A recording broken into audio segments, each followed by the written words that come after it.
Assalomu alaykum, kanalimizni kuzatib boruvchilar. Bo'yiga 290, eniga 2,5 darvozamiz Andijon Sharqona kelib o'rnadi.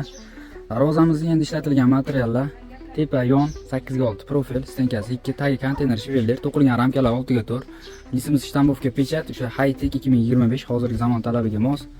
Juda trenddagi shtampovka pechatdan qilib berdik. Stenkasi 1.3. Mana bunda neobishniy ruchkalar qilib berdik. Bezak uchun nerjivenka yopishtirib berdik bezak uchun. Tepasi o'sha bestaxiya holatda skvajnay bo'lishi uchun mana bunday elementlardan nimadan chiroyli qilib lazer yordamida chiqarib berdik. Xudo xolasa kimga kerak bo'lsa bemalol buyurtma beraverasizlar. 12 viloyatga xizmat ko'rsatamiz, e'tiborlaringiz uchun rahmat. Zamogga ham e'tibor berib ketinglar. Zamogga ham mana shu xudo xolasa Zuber zamok garantiya. Orqa tomoni bu darvozamizni zazorlari ham katta qo'yilmagan, rangi mokriy.